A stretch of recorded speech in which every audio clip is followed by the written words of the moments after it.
तो आज हम देखने वाले हैं पुष्पा मूवी से related horror story, Pushpa horror story. जिन जिन को पुष्पा हॉरर स्टोरी नहीं देखा तो आज वो मेरे चैनल पे आ चुके हैं।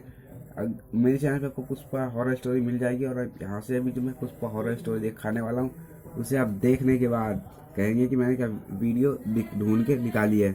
तो अगर आपको ऐसी वीडियो पसंद है तो मेरे चैनल को लाइक सब्सक्राइब कर लीजिएगा। तो चलो पुष्पा हॉरर स्टोरी स्टार्ट करते हैं।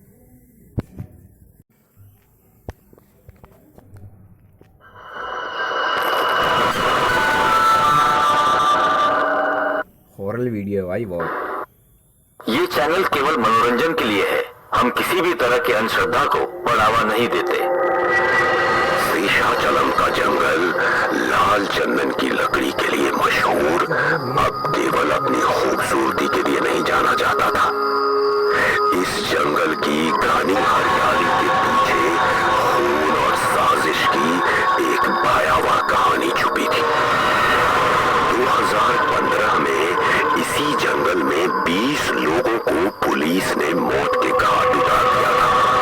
ये लोग कथित तौर पर लाल चंदन के तस्कर थे और उनका लीडर पुष्पा भी इस हादसे में मारा गया था। इस दिन के बाद से भाई मैंने कहा था ना कि पुष्पा का नाम आएगा। देखो पुष्पा का नाम आ चुका है। नामुमकिन हो गया था। जो भी लोग, चाहे टूरिस्ट हो, गांव वाले हो या फॉरेस्ट ऑफिसर्स, वहां जाते थे वे कभी वापस नहीं आ पाते थे। स्थानीय लोगों का कहना है कि ये उन्हीं पुष्पा नाम के आदमी और उसके साथियों की आत्माओं का काम था। उनकी आत्माएं अब भी जंगल में भटक रही हैं और जो भी उनकी शांति भंग करता है वो कभी वापस नहीं लौटता। जंगल में लोगों के गायब होने की वजह से 3 नए वन विभाग के अधिकारियों को नियुक्त किया गया, रोहित, सुरेश और विवेक। उन्हें जंगल के गहरे हिस्से एक मिनट भाई, ये बहुत पुष्पा स्टोरी से थोड़ा बहुत हट रहा है, लेकिन आधी से ज़्यादा वीडियो पुष्पा स्टोरी से रिलेटेड मूवी से रिलेटेड वीडियो है। ये देखना ना भूलें, देखते रहिए, वीडियो बना रहिए। का निरीक्षण करने का काम सौंपा गया था, जहां से सबसे ज्यादा लोगों के गायब होने की खबरें आती थी। उनकी जिम्मेदारी थी कि वे वहां हो रही घटनाओं की सच्चाई पता करें और जंगल की सुरक्षा सुनिश्चित करें। रोहित, टीम का लीडर, उत्साह से बोला, ये बस एक रूटीन चेकअप है। यहाँ से लोग कैसे गायब हो रहे हैं या फिर ये सिर्फ कोई तस्करों की साजिश है, ये पता करना अपना काम है। सुरेश और विवेक ने सहमति में सिर हिलाया, लेकिन जब वे स्थानीय गांव पहुंचे तो ग्रामीणों ने उन्हें रोकने की कोशिश की। एक बूढ़े व्यक्ति ने कहा, मत जाओ, वहाँ सिर्फ तस्कर ही नहीं है, अब ये थोड़ा बहुत एक्टिंग जैसा है, लेकिन जो ये बूढ़ा आदमी जो कह रहा है, क्या सच में रियल बात है या नहीं है, कमेंट करके बताना। लाल साए है, वहाँ पे वो है जिसको तुम पुलिस वालों ने मारा था। जो भी अंदर गया वापस नहीं लौटा। विवेक ने बूढ़े व्यक्ति की बात को थोड़ी गंभीरता से लिया। उसने कदम आगे बढ़ाते हुए पूछा, बाबा ये लाल साए क्या है और किसकी बात कर रहे हो जिसे पुलिस ने मारा था? बूढ़े ने कांपती आवाज में जवाब दिया, तुम्हें लगता है कि ये बस कहानियां है, लेकिन जिसने भी उसे देखा वो लौटा नहीं। वो और उसके लाल साए हमारी जिंदगी को नरक बना रहे हैं। सुरेश ने, जो अब तक शांत खड़ा था, आगे बढ़कर कहा, बाबा हम पुलिस हैं, हमारा काम है सच का पता लगाना। आप ये बताइए कि आखिर बाबा हम तो पुलिस है, अभी तो भाई बस बन रहे हैं ना शेर सिंह। अभी वो पुष्पा से भीगी बिल्ली बनाएगा। वो कौन था और ये लाल साए कैसे दिखते हैं? बूढ़ा उनकी बातों से असहज दिख रहा था। पास खड़े एक आदमी ने बीच में कहा, पिछले महीने 2 लड़के गए थे जंगल में कुछ सामान चुराने की नीयत से। किसी ने उन्हें दोबारा नहीं देखा। रोहित ने थोड़ा चिढ़कर कहा, ये सब अंधविश्वास है, जंगल में तस्कर होंगे या कोई और गिरोह? हम लोग ऐसे डरने वाले नहीं है। आदमी ने तीखे स्वर में जवाब दिया। तो जाओ, लेकिन जब लौट कर नहीं आओगे तब हमारी चेतावनी याद रखना। रोहित ने हाथ उठाकर विवेक को शांत किया और ग्रामीणों की तरफ मुड़ते हुए कहा, हम आपकी भावनाओं की इज्जत करते हैं, लेकिन सच का पता लगाना हमारी ड्यूटी है। वो कौन? उसका नाम बताया नहीं आपने? पुष्पा, उसकी आत्मा है वहाँ। वो किसी को वहाँ से वापस आने नहीं देगा। मेरी बात। रोहित ने उस बूढ़े की बात काटते हुए जवाब दिया, अब बस हो गया, हमें अपने काम पर ध्यान देना चाहिए। तुम दोनों चलो मेरे साथ। बूढ़े ने गहरी सांस ली और कहा, जाओ, लेकिन सूरज ढलने से पहले लौट आना। और याद रखना, अगर कुछ असामान्य दिखे तो वहां रुकने की कोशिश मत करना। टीम के सदस्य एक दूसरे की तरफ देखते हुए सहमति में सिर हिलाने लगे। रोहित ने धन्यवाद कहकर गांव वालों को भरोसा दिलाया कि वो सतर्क रहेंगे, लेकिन उनके मन में अब एक अजीब सी बेचैनी थी। इतना कहकर वो तीनों जंगल की ओर बढ़े। जैसे ही टीम जंगल के अंदर गई, पेड़ों के बीच सन्नाटा छा गया। पक्षियों की चहचहाहट और जानवरों की आवाजें सब गायब हो गई। ये जगह अजीब है। तुम बस ज्यादा सोच रहे हो यार। वो जंगल में आगे बढ़ रहे थे, तभी विवेक ने बेचैन होकर पूछा, वो बूढ़ा किसके बारे में बोल रहा था? ये पुष्पा कौन है? रोहित ने मजाकिया अंदाज में कहा, कई सालों पहले पुलिस ने एक तस्करों की गैंग का एनकाउंटर किया था।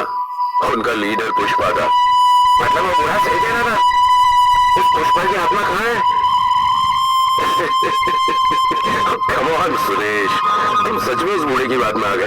और पुष्पा नाम का भूत तुम्हें क्या ही कर लेगा? मुझे पता है भाई, फिर कुछ जगह वो धीरे धीरे जंगल के गहरे हिस्से में पहुंचे। वहाँ एक विशाल पीपल का पेड़ खड़ा था, जिसके नीचे एक जंग लगा कुल्हाड़ा पड़ा था। विवेक ने उसे उठाने की कोशिश की, लेकिन तभी हवा में एक ठंडक महसूस हुई और एक अजीब सी आवाज गूंजी, से चले जाओ।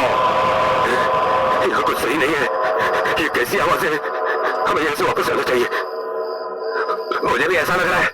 रोहित, चलो यहाँ से चलते हैं। भाई रुको, पागल मत बनो। अभी तक हमारा काम पूरा नहीं हुआ है। जब तक ये पूरा नहीं होता, हम यहाँ से कहीं नहीं जाएंगे। यहाँ से चले जाओ। कौन हो तुम? यहाँ जो कोई भी है, सामने आओ। मैं पुष्पा हूँ, इस जंगल का रक्षक और उन 20 आत्माओं का नेता जिनकी हत्या यहाँ हुई थी।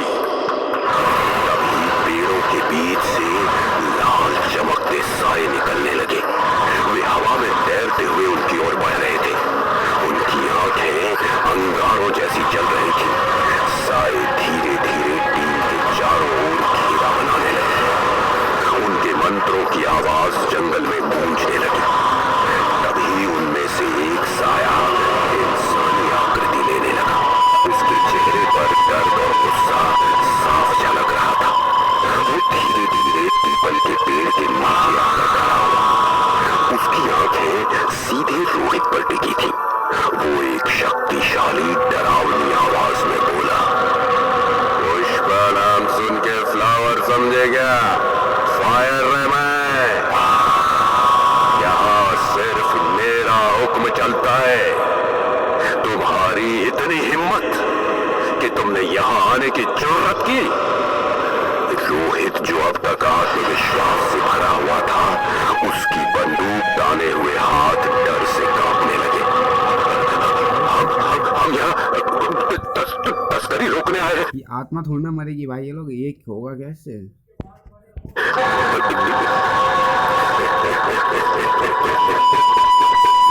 तस्करों का अंत करना तुम्हारा काम है। लेकिन इस जंगल की रक्षा और इस पर हक सिर्फ मेरा है।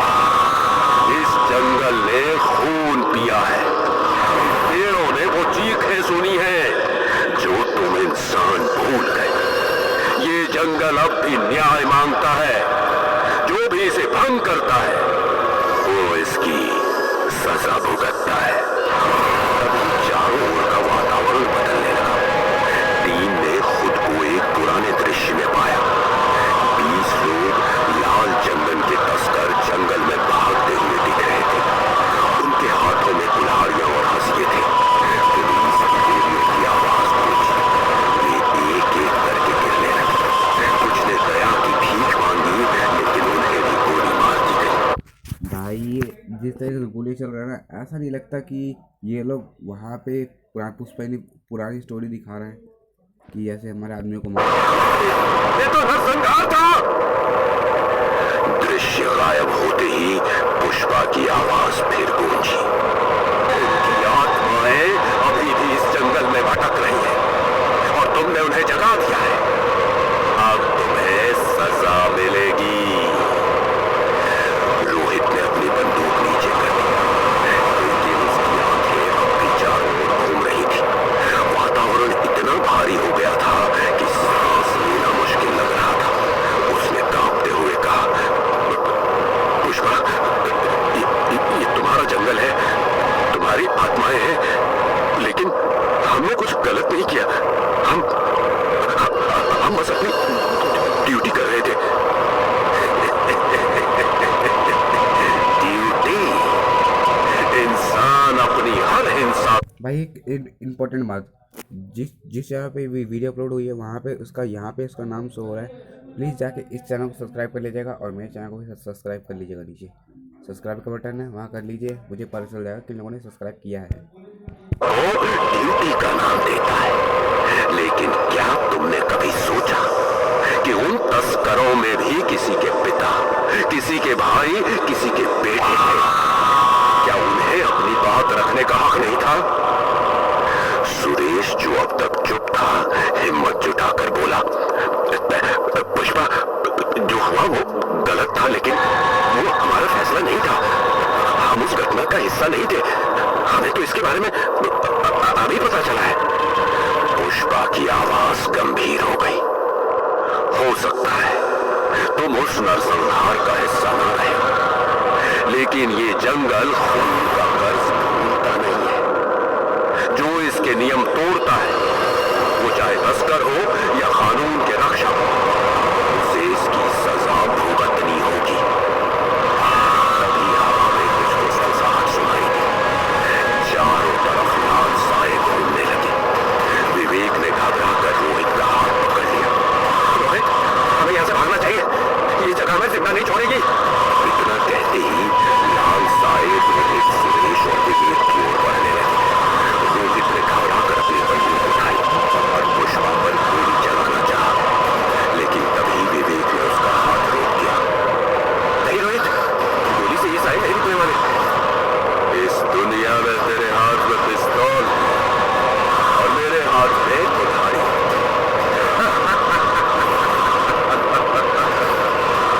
लाल साए अचानक और करीब आने लगे। उनके मंत्र और तेज हो गए। सुरेश चिल्लाया, लेकिन जड़ें जमीन से निकलकर उनका रास्ता रोकने लगी।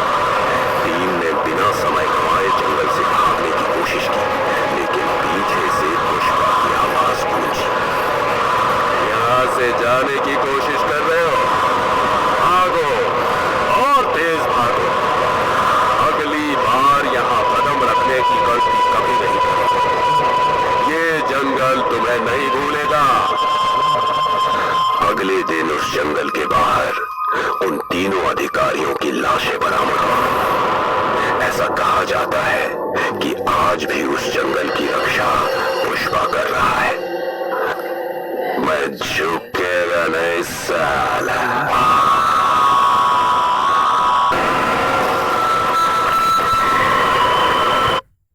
अगर आपको ऐसी हॉरर वीडियो देखनी है तो मेरे नीचे